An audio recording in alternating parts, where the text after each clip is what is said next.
Sasha is my alter ego. And when people see me, sometimes I think that when they meet me and they speak with me, they're expecting Sasha.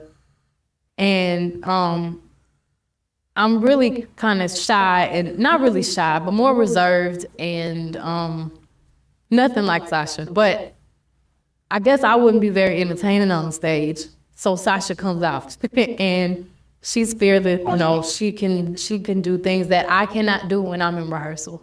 I mean, I can try, but then it just doesn't happen. I can sing notes and sing strong and do all these things that when I'm just by myself, I can't do. And I remember right before I performed, I raised my hands up, and it was kind of the first time I felt something else come into me, and I knew that was gonna be my coming out night. Mm-hmm. Okay, so stop it right there. So that's the clip that we mentioned a couple weeks ago that we were gonna go find. Oh. And about when Beyonce. So the question is this a alter ego of Beyonce, or do you think it's something a little more serious and spiritual about this whole Sasha Fierce thing? And this is from over 20 years ago. Yeah. Sasha Fierce is done. That's done. What's the new one? The new one is her. The new one is just Beyonce. It is nothing else. But this is where a lot of people point back to is when she changed. The source. Oh, change. Yeah. Source of change. Yeah. Man, I think the thing was, I think she may have just been like, I already say like this. It's almost like the Whitney Houston effect. Like Whitney Houston was set up to be a pop star. She was groomed. She was groomed to do the right stuff. Right. They made her put in the right dress. Yep. Clive Davis made sure she was like America's sweetheart. Yes. But she was from East Orange, New Jersey. You know what I'm saying? Like she from the hood. She from the hood. Yeah. So the thing was, Beyonce is like a hood girl. She really is. Like not hood, but like she's a city like girl. it, yeah. But I think they was trying to polish her into something that she wasn't. So now over the years, now she probably had to say, okay, if I'm gonna go crazy on stage, I'm gonna do something. That's not me. That's Sasha Fierce. You don't believe her. I believe her. I believe that she is reserved, and she turns on something when she. Yeah, but that's what I'm saying. That's what I'm saying. She compartmentalizing of in your mind, going, you know, I'm not ratchet. That's Sasha Fierce. I don't believe that. I believe she's actually introverted. And you think Sasha Fierce was a performance? Yeah, or worse, which is the point of this topic, like some sort of demon possession. Yeah, and it could be. But so you don't believe that? You believe she is the ratchet? Well, the reason I'm saying that because she stopped saying it. Stop saying what? She stopped after that. She had an album called "I Am Sasha Fierce." After that album, once she got into like her self-titled album in the 2010s era of Beyonce, she just was like, "It is what it is." I think she takes on whatever makes money, and the Beehive will come. But I think, because now she's in country, right? Yeah. So what character are we playing now? I think she's a performer. I think that now I'm not going to knock what we hear and what we read, that people do have these entities. Entities, or they're praying to a particular God. I'm not even negating that, right? But the Sasha Fierce comment, I think she takes on. She has to be careful because she may be taking on a spirit, because she's really trying to.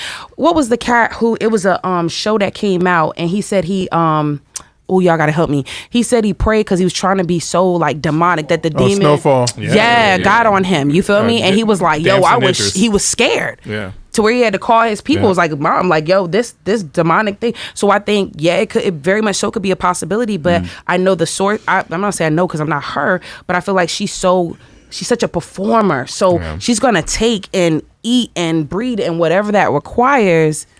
So here's why I believe her, because some of y'all know that my natural state is more introverted than extroverted. I come on here and they may see me do like spoken word or rap from a stage, and it's like, oh, no, you're not.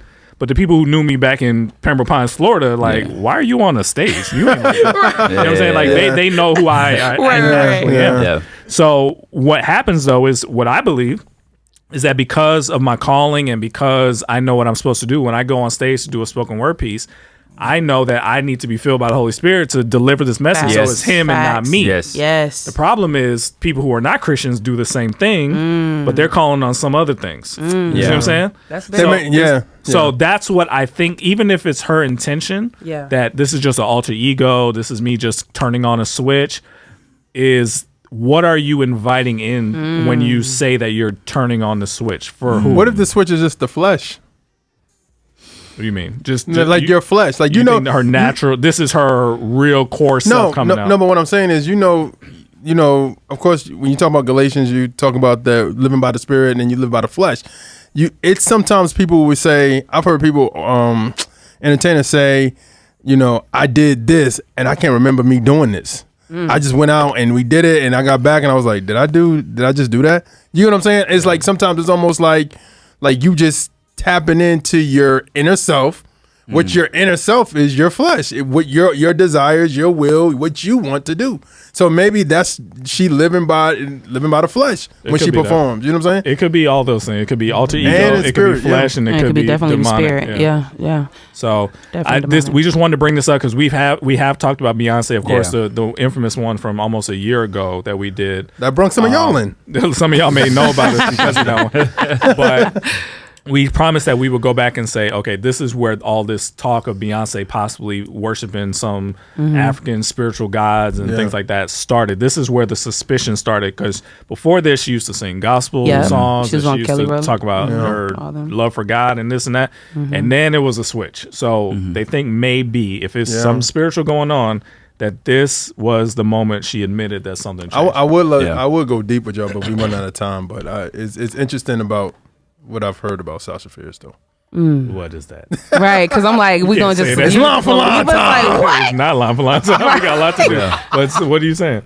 Okay, so I've heard the entity that you talked about, spiritual, is a double-edged sword.